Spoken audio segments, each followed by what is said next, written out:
ธิกันหาตุอัมหาคาติขาวทัสสิทายาสุขายาอะระหังสัมมาสัมพุทโธภะคะวะพุทธังภะคะวันตังอะภิวาเทมิสุวากขาโตภะคะวะโตธัมโมธัมมังนัมมัสสามิสุปฏิปันโนภะคะวะโตสาวกสังโฆสังฆังนามามินะโมตัสสะภะคะวะโตอะระหะโตสัมมาสัมพุทธัสสะนะโมตัส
This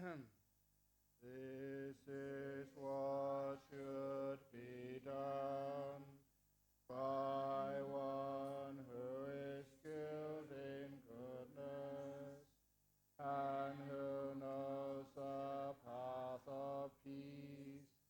Let them be able and upright, straightforward and gentle in speech, humble and not conceited, contented and easily satisfied, not busy with duties, and frugal in their ways, peaceful and calm, and wise and skillful, not proud and demanding in nature.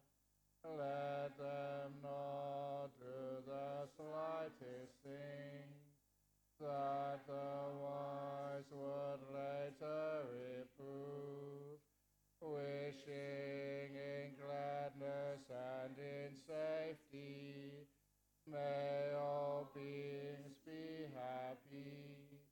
Whatever living beings there may be, whether they are weak or strong, omitting none, the great or the mighty, medium, short or small, the seen and the unseen, those living near and far away, those born and to be born, may all beings be happy. Let none deceive another, or despise any being in any state.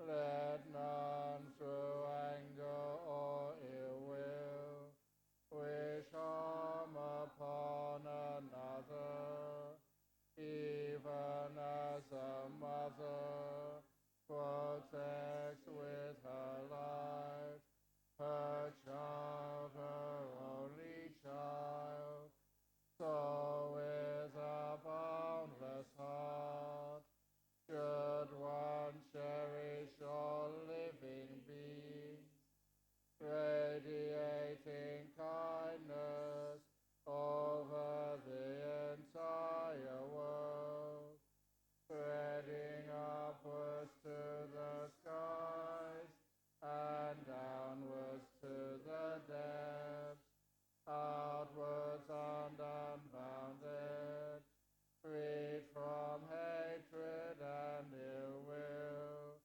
whether standing or walking, seated or lying down, freed from drowsiness. One should sustain this recollection.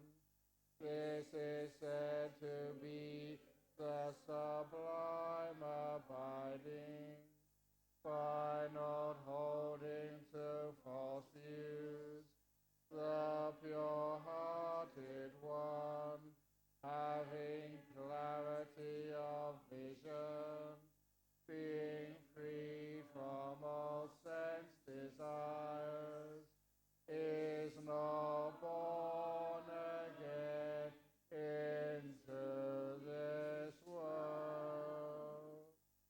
Sadhu, sadhu, sadhu.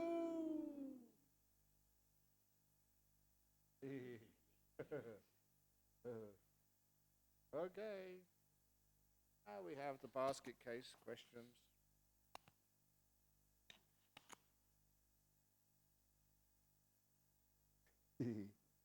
Very good. Ooh, they're getting bigger, bigger. Okie dokie, here we go. Thank you. Dear Ajahn Brahm, when will we have a Jhana Grove Meditation Retreat Center in Hong Kong? I have a rule over in the Bodhinyana monastery. When anybody has an idea, and it's a good idea, then they've got to do it. So, unfortunately, you wrote your name down here. So, well, I expect next year. No, Jhana Grove. Got Jhana Grove Retreat Centre in Hong Kong. So just do it.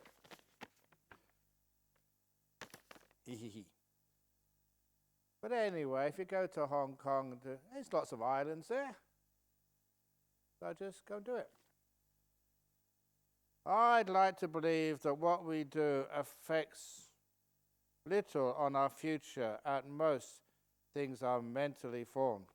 But I find myself still worry a lot, even as I think that's not right, wise. It always feels like a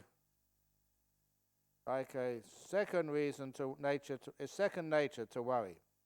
I try being kind, but sometimes in daily life the worry is more intense than kindness, and I feel helpless instead.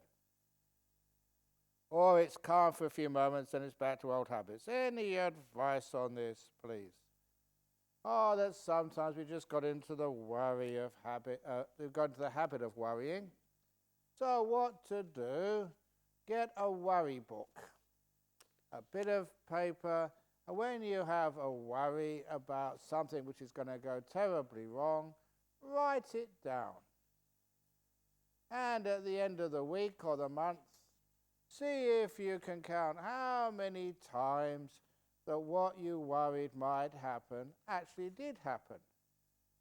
So you can find out what a waste of time it is to worry. Because what you think might happen, it never happens. It's usually something much worse. It's not much worse. But whatever happens, whatever you have to worry about, in the end, you find that life goes on. Worry, you don't worry. And of course, the key story, I've told it before, I think the first night here, when that fellow teacher was a soldier in the British Army during the Second World War in Burma, and he was in the jungles, wandered into just a large number of Japanese troops, totally surrounded, totally outnumbered, and prepared himself to die. But he thought, instead of just dying, at least we can fight our way out. The real thing to do. So he wanted to fight his way out, but the captain said, no way, sit down. This is an order. You have to have a cup of tea. Because the British Army, they like their cups of tea. In fact, they probably won many wars by getting cups of tea. I always thought that, if the Adolf Hitler, if he really wanted to defeat England, he should have not bombed the airfields. He should have just sent all his aircraft to India, Sri Lanka, bombed all the tea plantations, and when the English ran out of tea, they'd have given up within a week. This strategy was all wrong. But anyway, and even Ajahn Chah, Ajahn Chah, he went to England, and then afterwards I remember asking him, did you learn any English words when you were over in London? He said yes. He said this in Thai.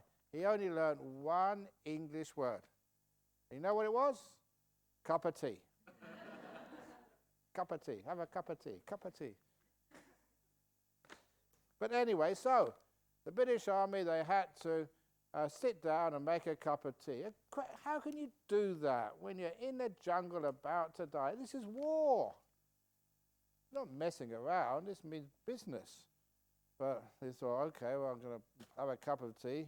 Probably the last thing I'd ever do in my life is have a cup of tea. Well, it's a silly thing to do, but orders are orders. But in the time it took them to drink the tea, the enemy moved. They were sitting down, the scout came back, and I remember him telling me this. Guys, put your things away quickly. surrounding soldiers and moved. There's a way through. Come, quick, quietly. And of course, every one of those escaped.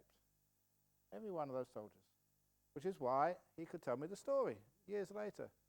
He said he owed his life to the wisdom of that captain. He said not once, but several times later on in life he had cancer. Incurable. Like the enemy just circling around, no way out. But, he just carried on, and a little treatment here, a bit of exercise there, change of diets, and he got through the cancer. He survived. So often in life, we look, and whichever way we look, and there's no way out. It's death, ruin, there's humiliation, there's even worse. Every which way we look around, and there's no possibility. So what do? We sit down and have a cup of tea. Okay, you may not like tea. Have a coffee. Have a herbal drink. Have a glass of water. Anything. But not a whiskey. Please don't have a whiskey. And you sit down there, and when you're just relaxing, preserving your energies, not doing stupid things where you can't make any help, you make things worse. You sit down there, relax, and wait. A hard thing to do, when you're worried so much about what's happening. But you just have a cup of tea, enjoy the tea. And then afterwards you find things change. And that is where you take the opportunity to escape. So often in life that's the case. So you feel really terrible, you're awful, you're sick, nothing's working out. Oh, this is terrible. Just have a cup of tea. It's amazing how quickly life changes. Opportunities present themselves. That's actually what we do. So, that's why instead of worrying, have a cup of tea. See what happens next. Sometimes, I think it was His Holiness the Dalai Lama once said, if there's something you can do effectively, then worry about it. If there's nothing you can do, what's the point in worrying? It doesn't help anything at all. Just makes you more tired, more crazy, more of a problem for others and the ones you love. So, just wait. It's amazing in life just how things keep on changing. Opportunities come up. So that's how we can stop worrying. Dear Ajahn, why feelings suddenly can be so sad? Not anything can be really, really sad. It's about other thing or what happened about it. Oh, it's nice to be sad because, look, some people, they go to... Have you ever seen Titanic? Our love will go on. I know that song because I go to funerals. And that's the most favourite song in funerals here in Australia. I said, oh, it's so tragic, but our love will go on. No way. No, give the wife a few weeks and then she'll be going out with somebody else.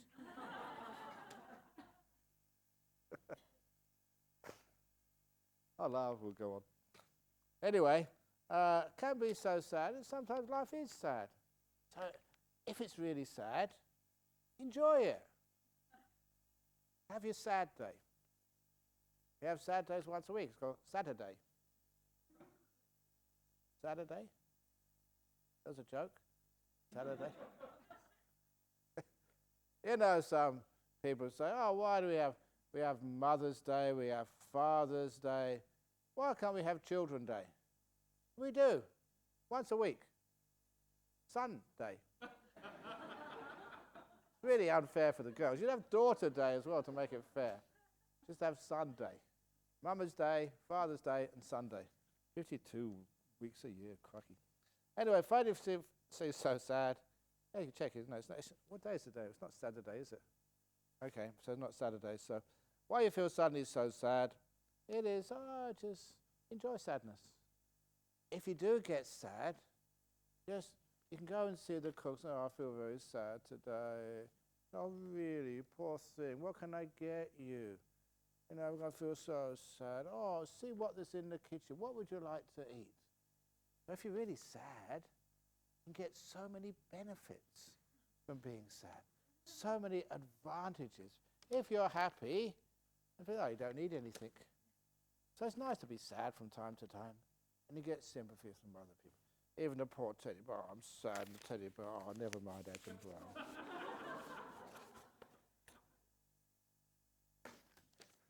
So, what you're doing there, you're not adding negativity to sadness. Sometimes you're just in a low mood, you've got low energy. If you've got low energy, of course you're a little bit sad, but just relax. And of course the energy comes back. If you fight the sadness, I don't want to be sad. I'm not sad. I'm not sad. I'm not sad. I'm really upset. But so you don't fight things, you let them be, and you just go with the flow, and sadness doesn't last. Always like the negative psychology business. If you're sad, see if you're going to do anything, do it really properly. The old story, give it everything you've got.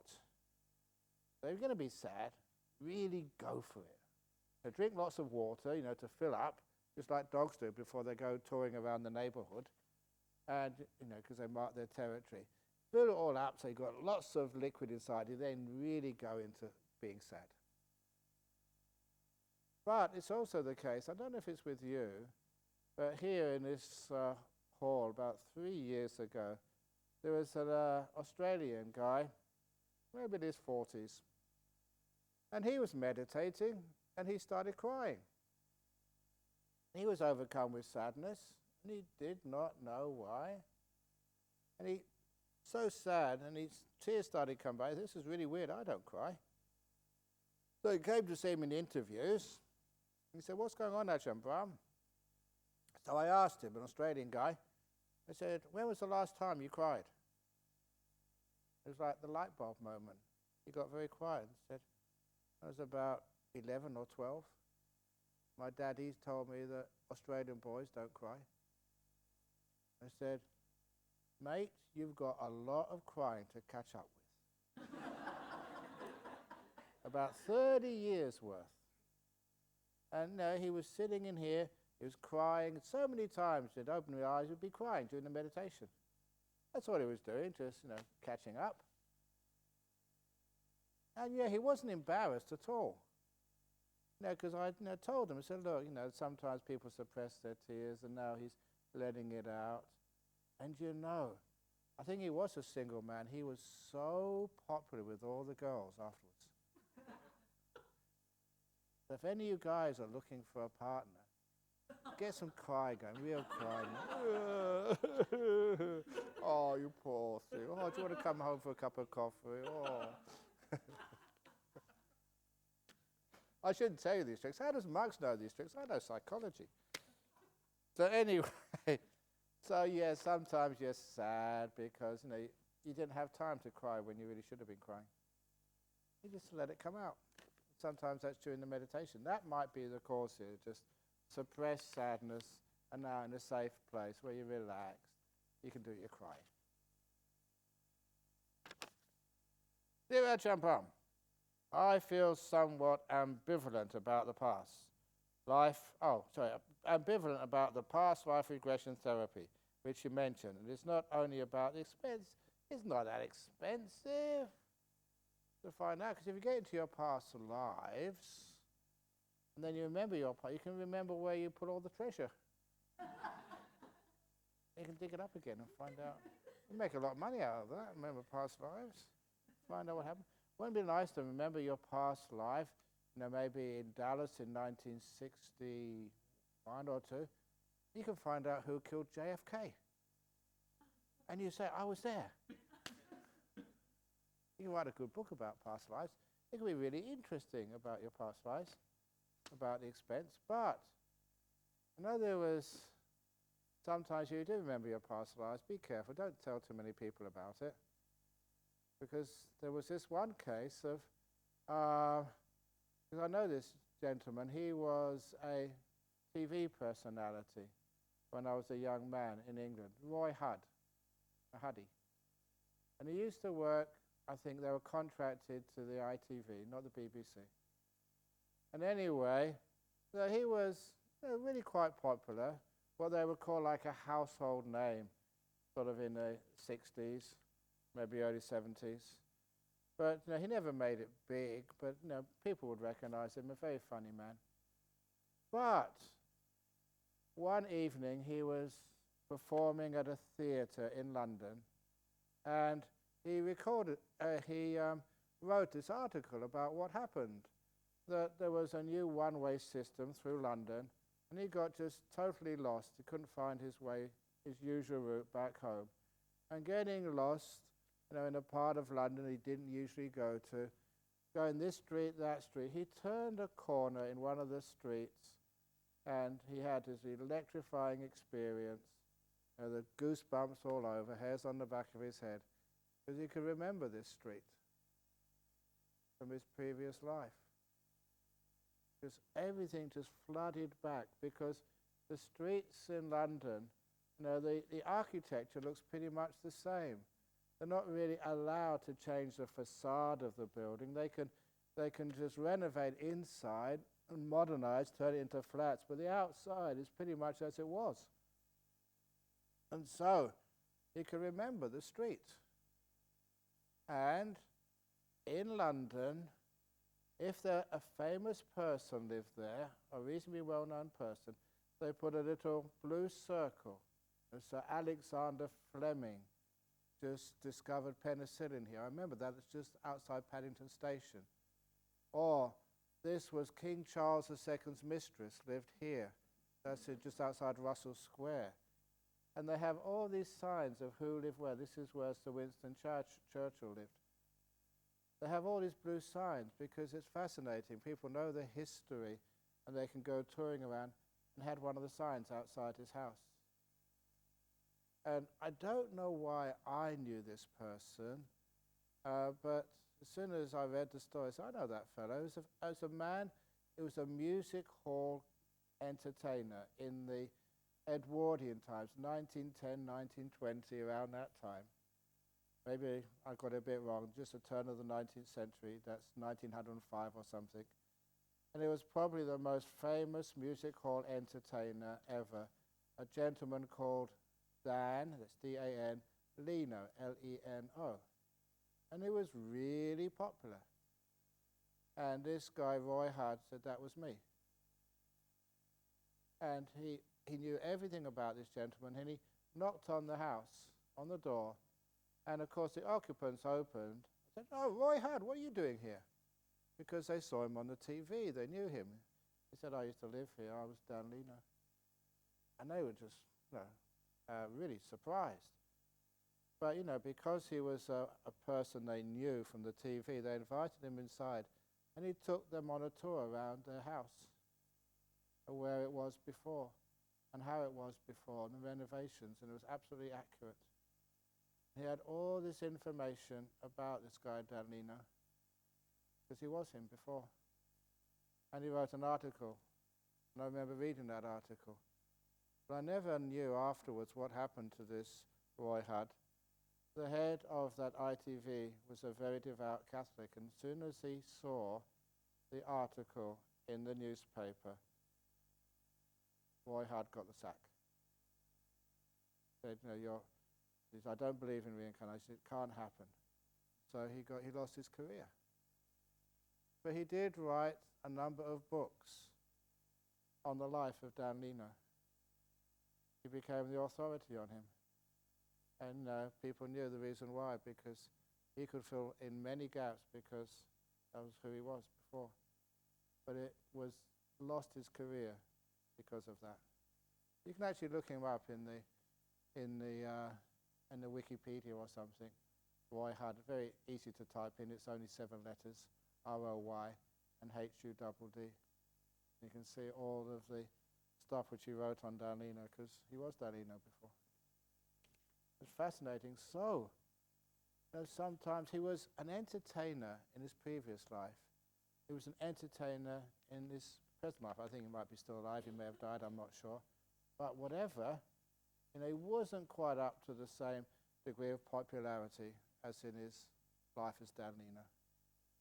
But fascinating, the character carries on.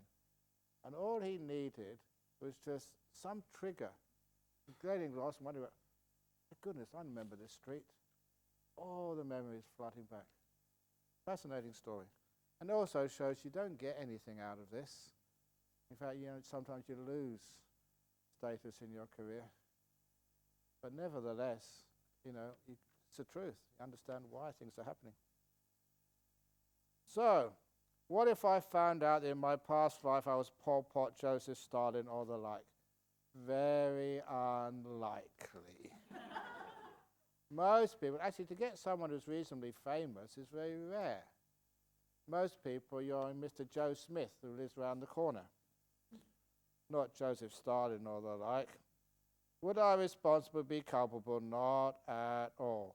If so, would the guilt be unbearable? Not at all. On one view, some may be driven to suicide. Oh, impossible. Any comments on the above? I think that's worrying too much. A lot of times, how many Joseph Stalins and Pol Pot can you remember? Can there be?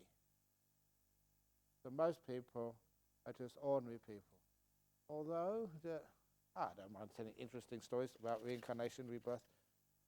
There was one person, actually I never met him, but he was in Thailand as a monk when I was a monk, a little bit senior to me. And apparently, and there's lots of confirming information, that he was a famous person in a previous life, a very famous Buddhist.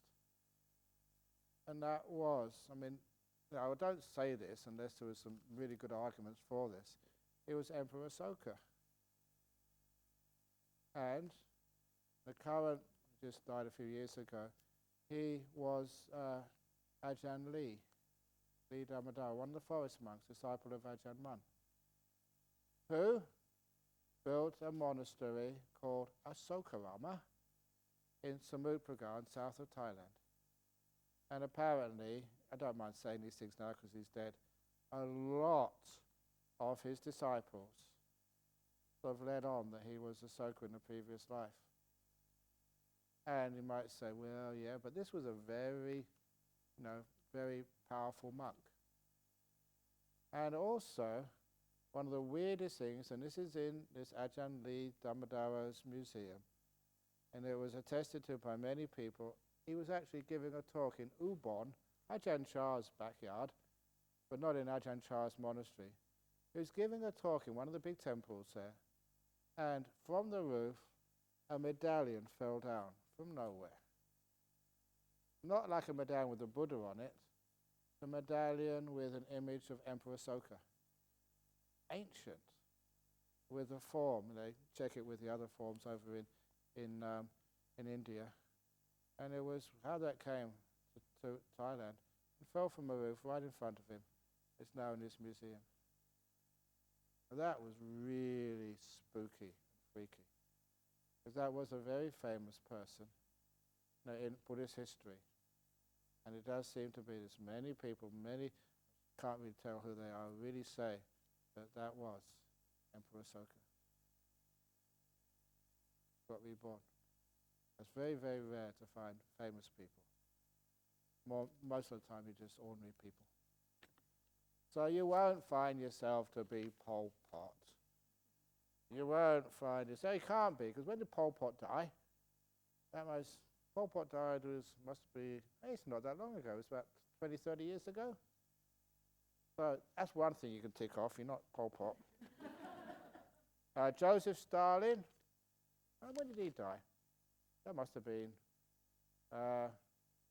40, 50 years ago, after the Second World War. So, at least I can't be Joseph Stalin. Do I have a character similar to Joseph Stalin? I don't think so. So the chances are absolutely not. So you're fine. So it's nice sometimes you want to do past life regression, you'll find some interesting stuff, but not something which, you're really very notorious. So could you tell me more about how we choose our parents and how we create those conditions when we were reborn? Thank you. You know that sometimes that we are attracted, to our own family members, from the past. There was, I love these little stories, this one fellow over in Sydney, and he told me that he had an auntie, and the auntie never got married. The auntie was a businesswoman, quite very successful, very wealthy, but hated two things in life. The two things she hated was, number one, religion. She thought all religions, they should, religious people get a proper job, work hard like we do. All you ever want is donations. I don't like that. And the other people she didn't like donated to was the tax office. She hated paying tax. Those two things, giving to religion, giving to the tax office. So she'd do anything to get out of paying tax. But anyway, she was successful, lived in a mansion, but eventually, like everybody else, died. And so, of all of her children, the one who was the religious one, who was a Buddhist, was her nephew. And so, when they allocated, her wealth, the nephew only got a very small share of the inheritance. Everyone else got lots more, and it was because her auntie, or his auntie, knew that he was a Buddhist, and so just giving him money, he'll probably just give it to the Buddhist temple. And I hate that. So he got very little. But he did get a few stuff, and especially the crockery. And after her auntie died, the wealthy auntie, a few months later, his wife got pregnant. And of course, when the baby was born, everyone came to see the baby. Oh, doesn't it look like your auntie who passed away? And of course, they did have some features which looked very similar. But when the baby started to talk, that's when things got interesting. Because he told me, he was coming into his lounge room, just, with a cup of coffee, and the little kid went ballistic. Daddy, that's my cup. Daddy, give me my cup. And every time they went down the motorway, past their mansion, Daddy, I want to go to my house. I want to go to my house. But the most funny thing was that there was a big advertisement, a big billboard, and it was something to do with tax. And she said, only 2-3-year-old, Daddy, what does tax mean? Oh, darling, whenever you get any money, any pocket money, you have to give a portion to the government. I'm not giving any of my pocket money to the government, said the little 2 or 3-year-old so fiercely. The characters from the past had continued on to this life. It was not they remembered stuff. And also the character hating paying tax, and the kid hated paying anything out of his pocket money. Characters go from life to life. So anyway, they choose the children, or the children choose the parents, because sometimes you've still got some attraction there. That's somebody you love very much. You'd love to be close, to your mother or your father or grandparents who passed away. They want to be close to you. So you can imagine just love some attraction of the familiar. If you can, sometimes we go back to those places. And this is where we get reborn, often. But sometimes it's only if there's a womb available, basically. You can't maybe get that close, but you can get close enough. Another girl, I like all these stories, but she, in a village in northeast Thailand, this is a very great story. She was in a village in northeast Thailand. She had obviously many children, but one of the children did very, very well and went to university. and then eventually went to teaching school and became the headmaster, the principal of the local village school. So they went from grade 1 up to grade, I think it was 7, 8 or something. And anyway, he was the principal of the school. She was very proud of him, obviously, but then she died, and she got reborn as his niece. And her recall was just so clear that everybody in the village, including her son from the previous life, now her uncle, knew, oh, that was my mum before. Now, everything was going well when the kid was young and a little baby playing around. But when the principal's deceased mum, now the niece, had to go to school. So on the first day at school, this little 5, 6-year-old, and she went to school, and this was many years ago, and everyone had to stand up when the headmaster came into the room, and he was carrying a cane. You mess around, you'd get whipped. And so everybody stood up for the headmaster, the principal, but she sat down. I'm not standing up for my son. He should be standing up for me, said this little 5-year-old to the principal. And of course, he said, stand up. I said, no, son. And even though the principal, should have punished her, he said, I can't do it. How can you cane your mum? So she was totally sort of rebellious, no discipline. She came and went, whenever she wished, and no one could punish her.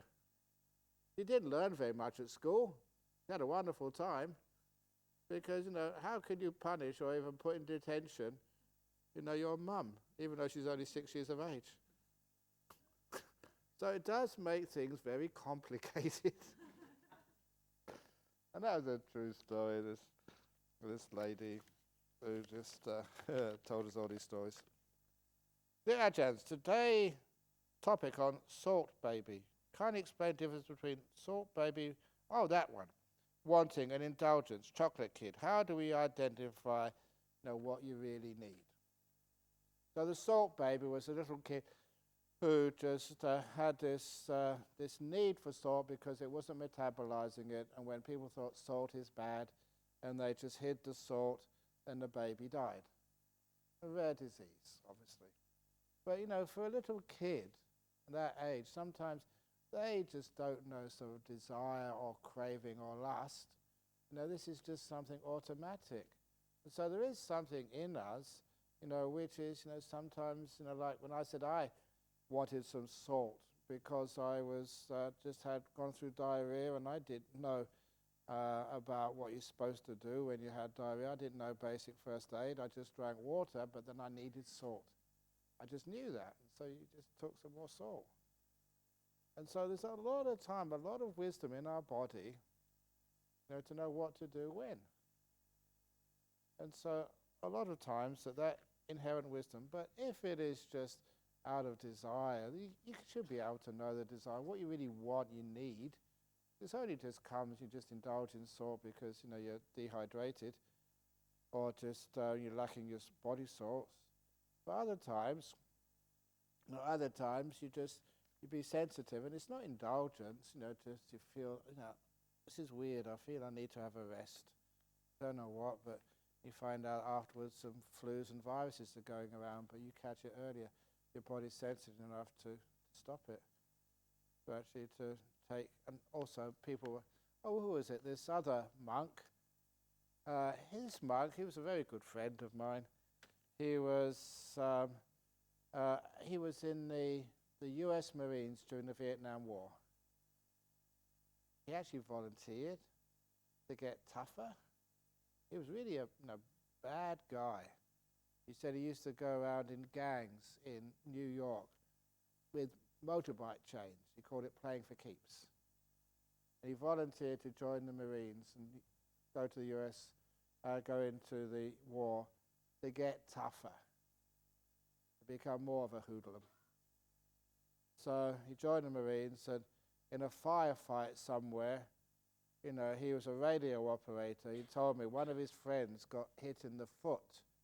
They called it $1 million wound, which means he'd be cashiered out of the army with a pension, would not really need to do much, work with a hobble, but, he'd be able to do anything else in life as a veteran. And this fellow was just laughing, you lucky whatever. And because he was laughing at his friend who just got wounded, he lost his mindfulness and he got shot in the back of the head by the Viet Cong. A bullet just came because he wasn't sort of paying attention, just laughing.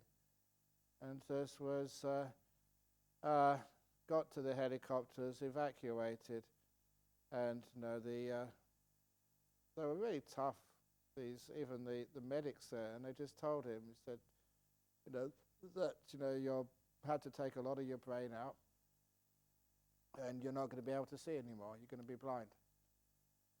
And he sort of told me, he said that, he, under the bandages, he said, as soon as I can, I'm going to commit suicide. And he would have done it. He was like fearless, tough as anything. But apparently when they took the bandages off, he could see. They didn't know why, but he had his full vision. So he was on a pension, $1,000 a month. It was a long time ago, so do whatever he wanted, didn't need to work, enjoying his life. And eventually he became a monk, because sometimes, what to do. And he became a good person. He's a very nice monk, very good friend.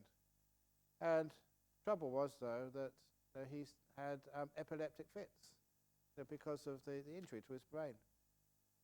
And he told me, he said that, that they come out of the blue and he'd just be incapacitated. People have to make sure he didn't, swallow his tongue or whatever. And anyway, he used his mindfulness and meditation. He started becoming aware of how those fits progressed. He was really listening to them, understanding his body. And he started to catch them earlier and earlier and earlier. And you could actually trace the progression of a fit. You'd start to see the signs, whatever they were, and see them build up, and then you'd have the full-blown fit. But catching them earlier and earlier and earlier, he soon managed to get them so early, he knew fits coming, and he could actually take another course, avoid them, take other action. He'd usually just go into his room, dark, and really relax, do some meditation, and the fits never came again. That's how he avoided them, just with mindfulness, understanding his own body, and seeing them earlier and earlier and earlier and earlier, until they didn't come. Unfortunately, later on in his life, that because of those injuries, they said it was so much damage to the brain there that it could happen, and it did happen. He got a brain tumour, and that's where he died. But what he was saying beforehand about just the way you catch it earlier, you listen to your body, understand your body, and what was a fit, you catch it so early, it's like he had a fork in the road. If I carry on like this, it's going to be inevitable. I'm going to get the epileptic fit, but I can catch it so early and go another route, so to avoid it altogether. That's fascinating, understanding, learning your body. And something it's not indulging, you can understand it really does need some salt, it needs some water, it needs a rest, whatever it needs, exercise. It needs, to stop worrying. Feel your heart. It's weak, so just relax it some.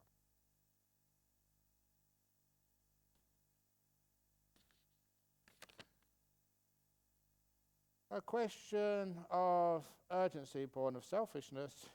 When you attain Nibbana, disappear, switch yourself off, does it mean there will be no more Ajahn Brahm in whatever form to help stupid persons such as myself? Of course there will. There will be. There's over 1,000 YouTube videos. There's many books in so many languages. But the point is that all the best teachings are just transmitted and they live in the disciples. Ajahn Chah's gone, has he? Oh, it's all the people who studied under him, who understood what he was saying, then they become the next teachers. And those teachers who listen, practice, and penetrate, then they too become the next teachers. There's always another Ajahn coming along, another Sayali or Sayadaw. So the transmission, it just goes round and round and round. Keeps going on, so it never stops.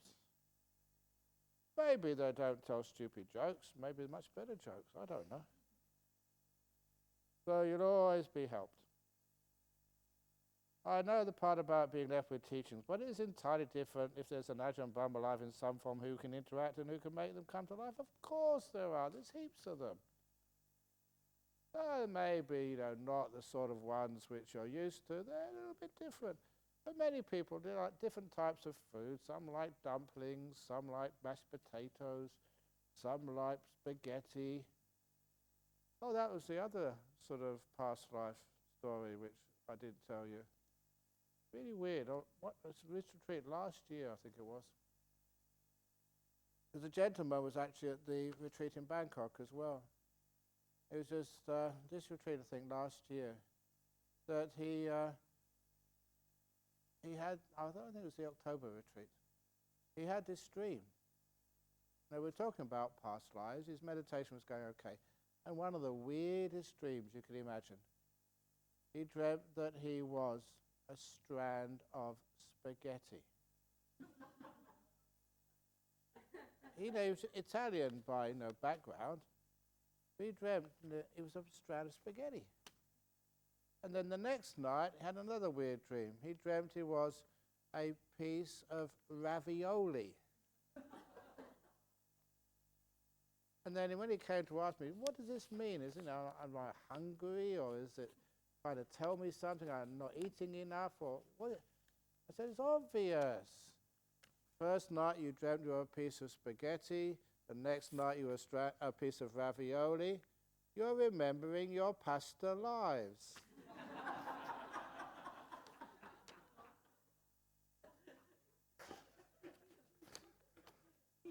You have to be an Italian to past lives, don't I? Anyway, okay. So, hoping for something reassuring, but notwithstanding at all, hoping for something 100% honest. Of course, there's always somebody who comes and teaches. So you have no worries whatsoever. And anyway, isn't it about time one of you took up the reins? You've got all these great monks over Bodhinyana Monastery. And they always say, as long as the sun shines, you can't see the moon. So let the sun go down so the moon can shine. And when the moon's up, you can't see the stars. There's many stars. You may not see them, right now, but they're there, waiting for the old suns to go. New stars, high. You mentioned about will and said there is no free choice. May you please elaborate more on this? I'm sorry I can't do that because I've got no choice. It's not my choice, I'm sorry, I can't elaborate. It's out of my control, not my will. When you are doing your job, someone comes to talk to you. Which one is more important? It is none of them. Because I'm not doing my job, no one's talking to me, I'm just answering a question. Whatever's right in front of me is the most important thing in the world.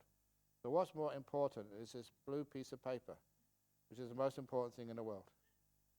And the most important thing to do is to throw it away. Now, if you're doing your job and someone comes to talk to you, sometimes it's nice, to just say, is anything I can do to help?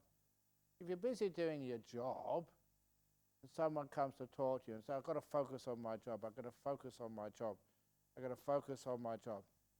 So, get out of here, I'm focusing on my job. Because what happened was, what was that story of? It was one of the doctors in Sydney, really, making lots of money. I think opened up his own little medical centre, specialist, and just really making so much money, really disgusting. And so he decided to buy himself a sports car, a Ferrari.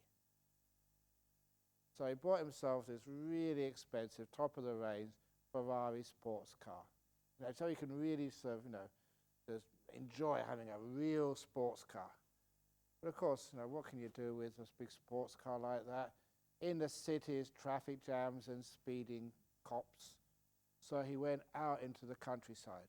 There was very few policemen. And as soon as the open road was there, he just put his foot down and speeding through these country roads, making a big noisy idiot of himself. And, it's scaring all the cows and the sheep and the other beings in there. They're just really just so selfish, thinking of himself. He said, well, I've got a car, might as well use it. Speeding around. And he managed to see sort of a farmer just shouting at him, "Pig!" And the doctor turned, "Who are you calling pig?" And when he was turning around, he ran into a pig in the middle of the road.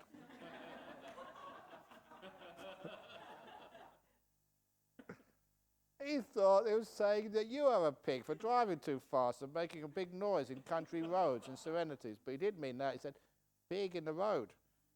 So sometimes it's good actually to pay attention to what somebody's saying. But don't just do your job. And if you're just if you're just riding a bus and there's a big hole in the road, just let somebody tell you, stop.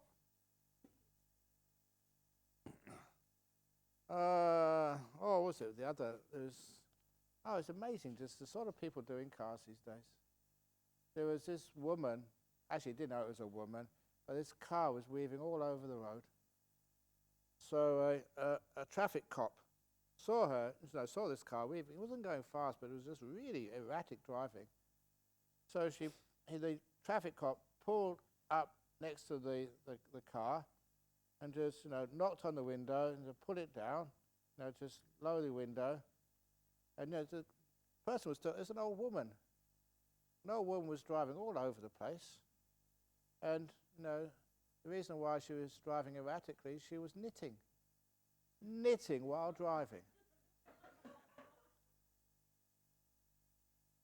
You wouldn't believe it, would you? And then the traffic cop said, pull over. She said, no, a scarf. Oh, come on. Not a pullover. A pullover is a jumper. Not a pullover, it was a scarf. Pullover? No, scarf. Oh, too late at night. I'm giving up. If we know that a monk is not really holding Vinaya, with what kind of mind should we face him? It depends on sort of, and if it really is, like sexual misconduct, or they're keeping lots of money, or they're eating in the afternoon. If it's really bad stuff, just, fine to see if you can just, especially if it's sexual misconduct, that's the dangerous, especially if it's like kids or something. You should, just tell him, please, you're destroying the good name of Buddhism. Please, just disrobe.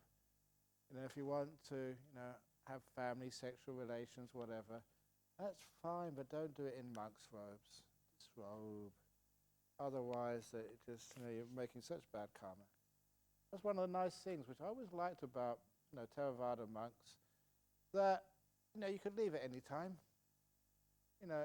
If a monk fell in love, and then, don't have an affair. You're trying your very best, as a monk. Now just, disrobe and just go and get married, whatever you need to do. But, don't pretend to be something you're not. And a lot of times say, well, you did the very best and you did it in the right way. You disrobed instead of trying to carry on in the pretense of being a monk. But sometimes it can be just so strict on some monks. And I'm a very strict monk. But sometimes you got a lot of kindness and compassion. There are some monks, they may not be perfect forest monks having few possessions. They may be watching TV. But, a lot of times some of those village monks, they do good work in other ways. They're very kind, compassionate, taking orphans. And that's right, there was a little book written called Prat Pharang in Thailand. There was this monk, Peter, his name was, not me, and he ordained with this city monk, and this city monk would do so much good service, taking in like kids who were orphaned, kids who were just lost the rails, and really look after them, make sure they're well fed, get a really good education, be a father figure to them. So he wasn't a meditating monk, but he had so much kindness and compassion. I've seen many monks like that. If they're honest and upfront and they're just good, they're not in it for the money or the prestige.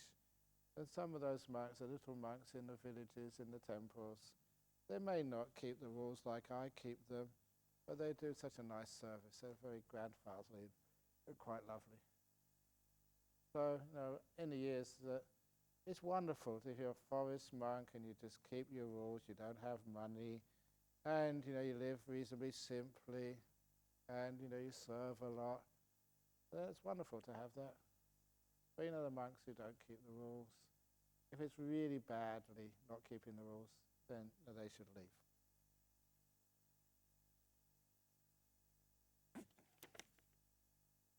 Is there any sutta reference to suggest that 5 senses are turned off in jhana? Of course there are, many of them.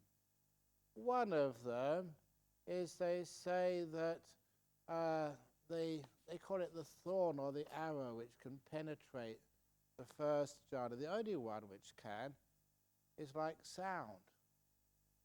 All the other ones are just shut off from the jhana. But it's the sound which can just get in. Have you ever noticed that it's through sound is the way that you bring people out of a coma by talking to them? They hear sound first of all. There was that auntie of Angie Monksfield, her auntie, that she told a wonderful story about her being in a coma. Forget what the disease was, but she was in a coma for quite a few days or weeks, I think. And it was hearing, she said, a temple bell, the ding, ding, ding of a temple bell. And that actually brought her out of this very deep blackness back into her body. That's how she described the first part of coming out of the coma. There was sound which brought her out. But she still couldn't speak. And that's where she was in her body. She could hear and feel and see, but she couldn't respond. And that's when she witnessed a conference with her 3 or 4 sons and the doctor. And it was where the doctor said, look, your mother is gone. There's no hope. She's in a coma. It's just the life support keeping her going. Can we turn off the life support? She heard this. She was alive, but she couldn't say anything.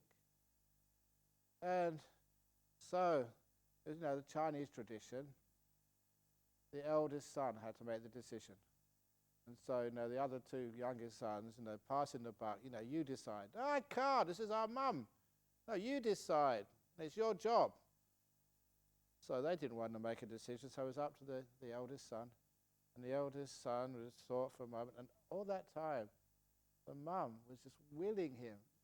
Son, I'm alive. I'm alive. But she can't make that known to the mum.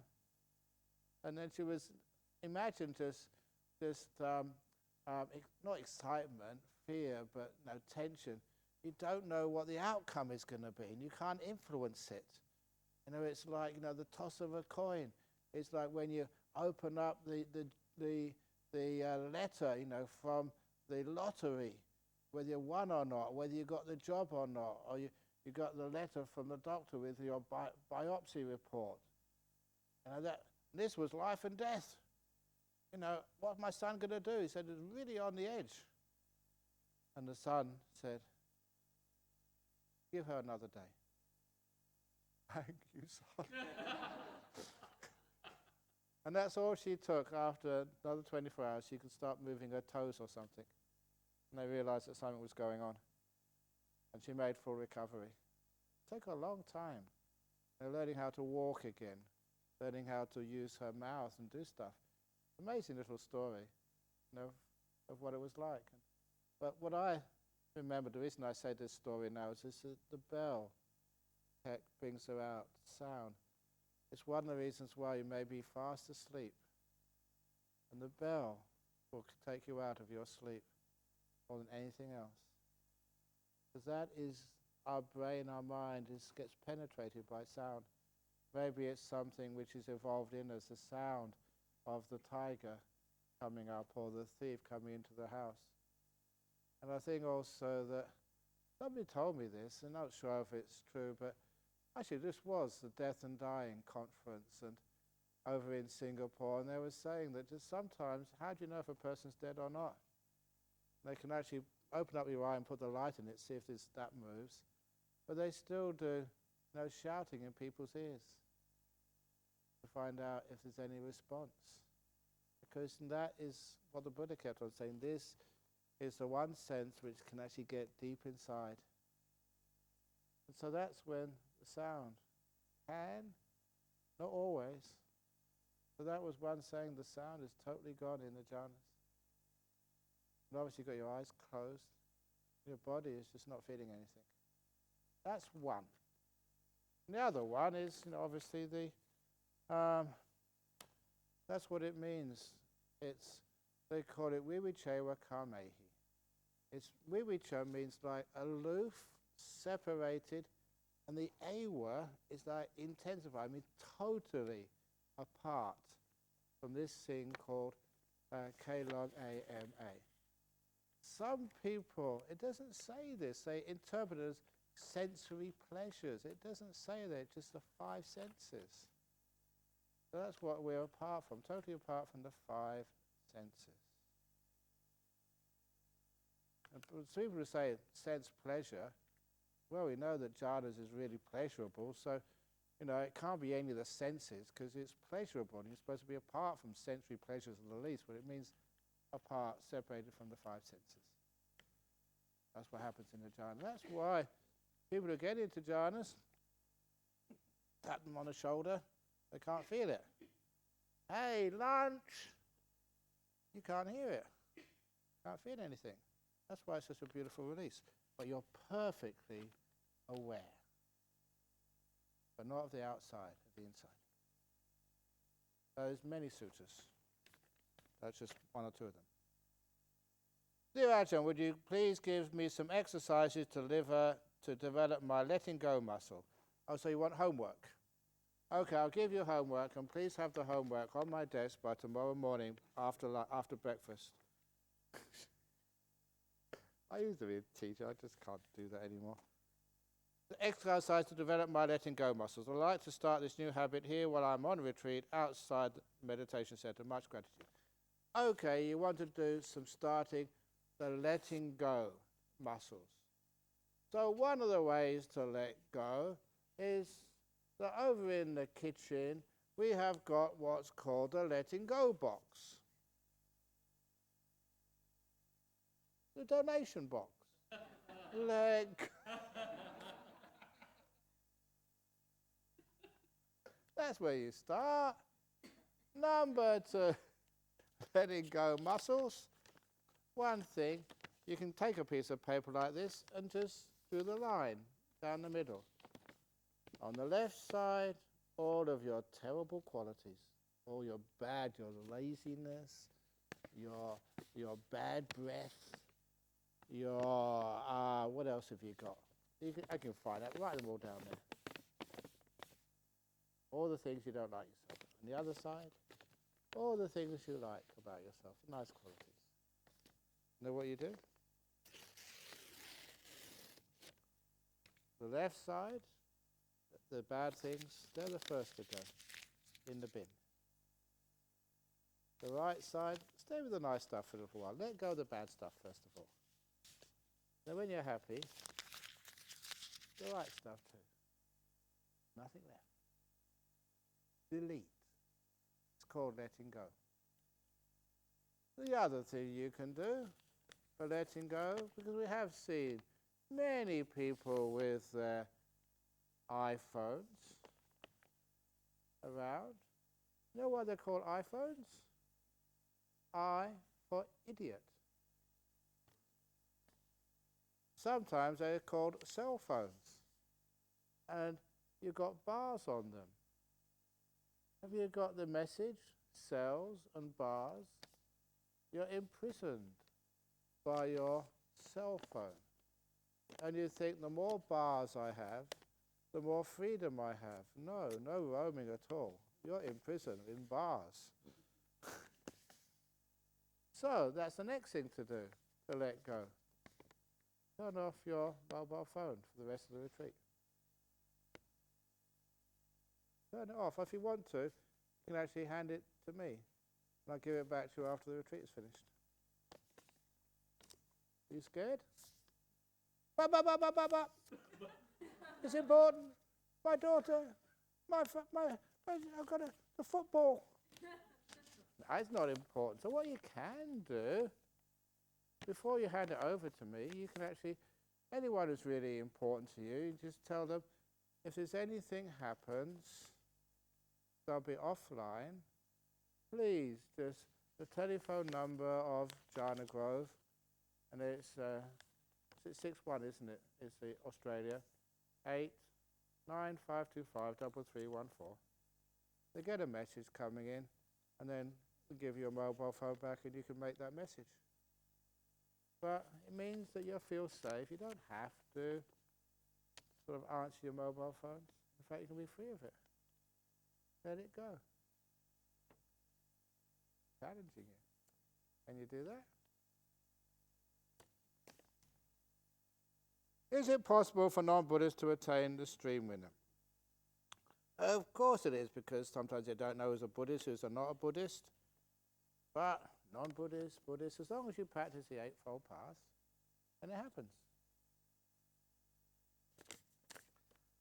Dear Ajahn, is that too hard and you know you can't sleep tonight? Oh, should I give up my mobile phone to Ajahn Brahm? Or should I do it?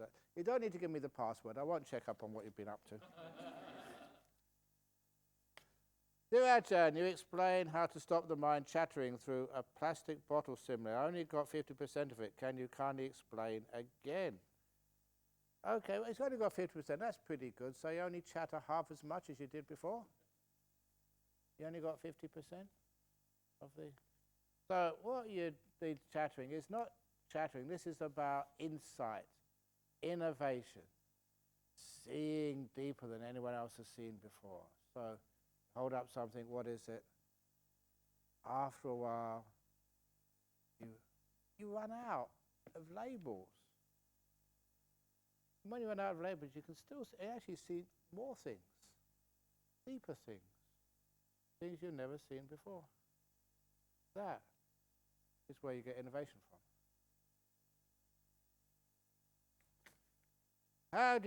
Have you seen a ghost yourself? Oh yeah, I've seen a Kwailo. What does Kwailo mean? Sometimes it's called devil man, but sometimes they call the ghost man. You've seen a Handuk? Oh. That's a Thai word. So anyway, the ghost.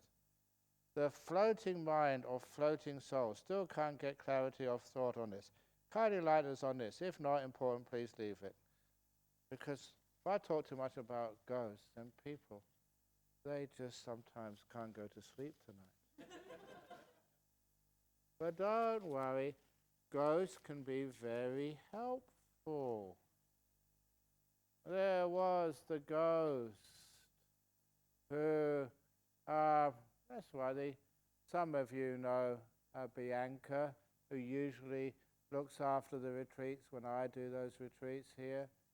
And her partner, a fellow called Ron, he was a builder working just as a labourer on a building site in Mount Lawley. That's just to the north east of Perth.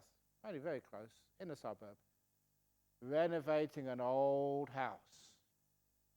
And because he was a labourer, all the rest of the builders had left to go away for the weekend. And he was on the building site by himself, cleaning up. And as he was walking past the side of the house, he heard the sound. Put your hand under here. Put your hand under here. Very spooky. No one around. So he thought he must be imagining it. But then he heard it again. Put your hand under here. It's clear. And so what did he do? He put his hand under the house where the ghost told him. This is not a joke, this is true. Exactly where he put it. And he felt underneath there was a tin box, like the old tin,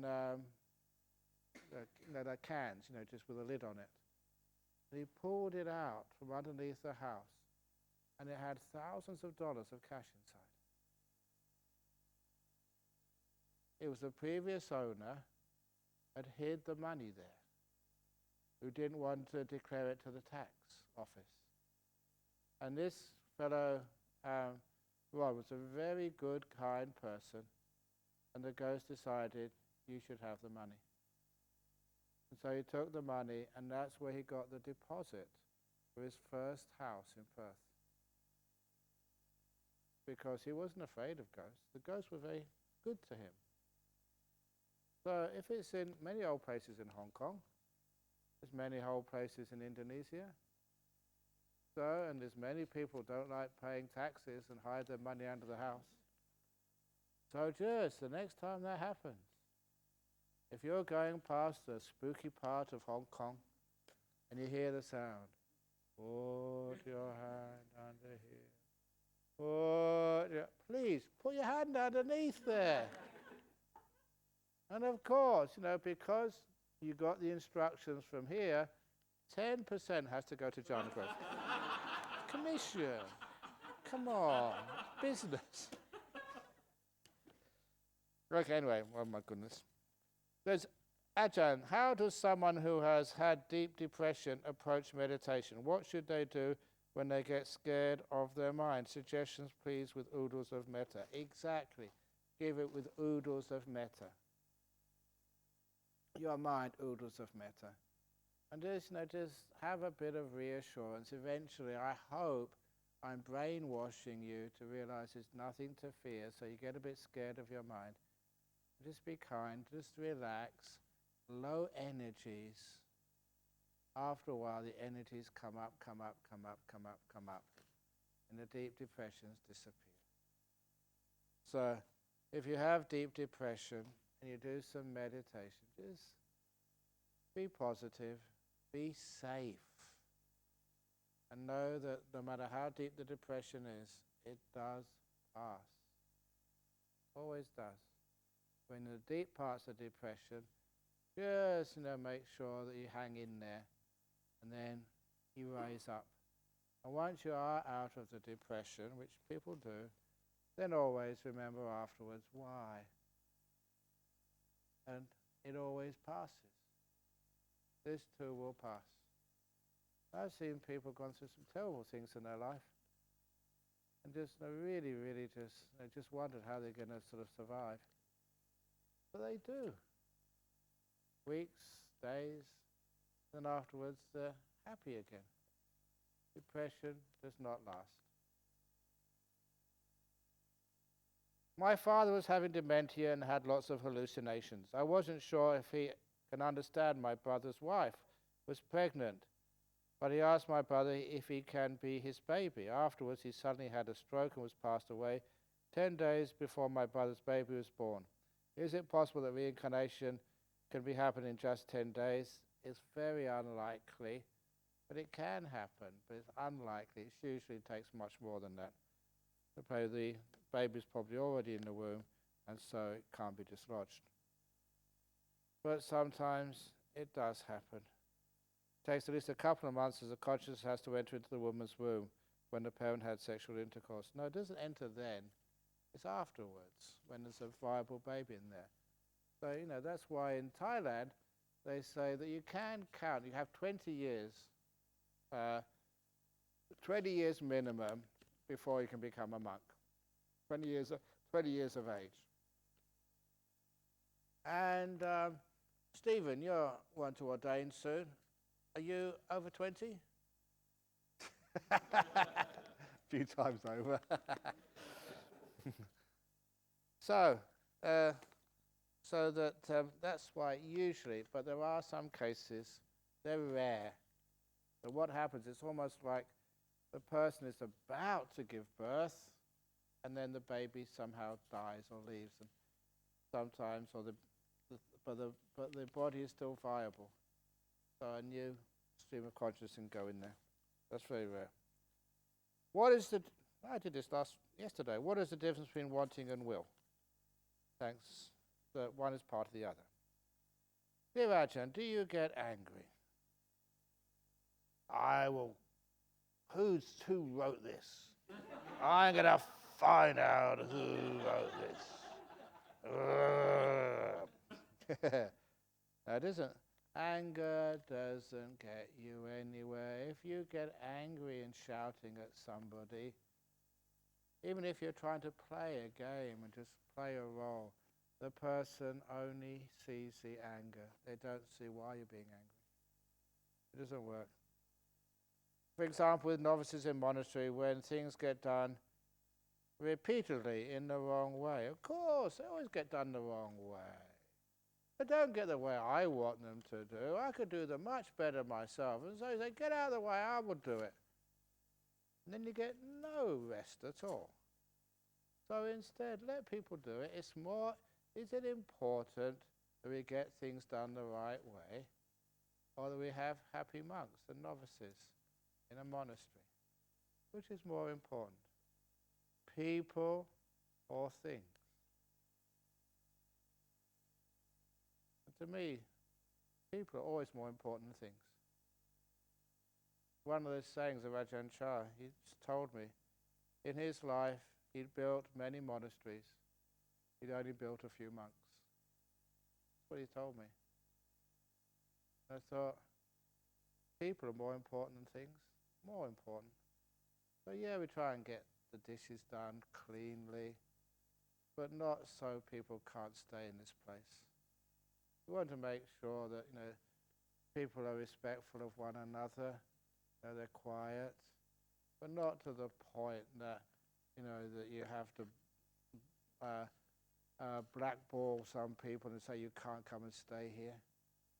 People are always much more important than things. This place is for you, not you're here for it. So this is your place. So people, number one. Ajahn, will higher beings give their advice via human being and medium? They give it to you. Put your hand under here. Put your hand under here. Yeah, so sometimes you can hear that. Being give their advice via human being medium. If they're higher beings, it means that they're still not that high. You don't know how high they are. Sometimes they give bad advice. Through mediums. Never trust a poor medium. If they can't tell their own fortune and are wealthy, well, they can't tell yours either. Mediums. It's my birthday coming up soon, next month. And people say, what can you get a monk? Not a monk who has everything, a monk who has nothing, who wants nothing. And so people just say, what can we do for this monk? Give him something. He's been really nice to us. How can we get him something? And this Malaysian man, had this a very smart guy. Said, I will get Ajahn Brahm's horoscope from one of the best mediums in Perth. So he paid for a horoscope, not just reading it from the newspapers, a professional. So he wanted the date and time of my birth as best I knew it. And he paid a lot of money to get my horoscope read. It was a few years ago. And so on my birthday, he proudly came up and said, I paid a lot of money for this. If you don't mind, I would like to read out the horoscope for you in the next 12 months. And this was not sort of just an ordinary person. This was the person who did the horoscope was very, very well done. Very expensive to get these highly professional horoscopes. Spent hours researching everything. And it started off. For Ajahn Brahm, born on 7th of August 1951, I think it was about 5:30 in the afternoon or something. He said, this year will be a wonderful year for romance.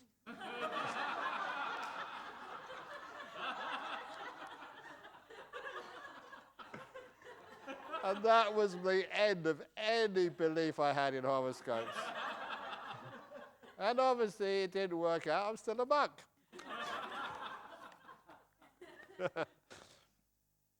Lastly, I know there are proofs of rebirths, reincarnations, but how do we know the enlightened ones really don't get reborn? There's only one way. Get enlightened and prove it for yourself. It's called Ehipassiko. Come and see. Bachatang we ditabo when you heat, to be experienced every wise, in this case enlightened one, for yourself. See what happens. So anyway, and if you find it's not true, you get enlightened and you come back again, you can come and ask for your money back. All those donations and ang paos and licenses you've given over the years, and you say, I demand my money back. I always say that, in all my books, that's what Handika did. And I say over here, there's, even in here, you have always a money back guarantee. That is usually given. If you're not satisfied with any of the teachings or any of the books or anything, even the food, the accommodation, you're always allowed to ask for your money back. Promise. You're always allowed to ask. You won't get it back. That's not part of the promise. You are allowed to ask for your money back. Okay, enough. Here we go. Sadhu, sadhu, sadhu. Hee hee hee. Okay, hope you enjoyed. Question night, or is it sort of entertainment night? Fun and games, jokes.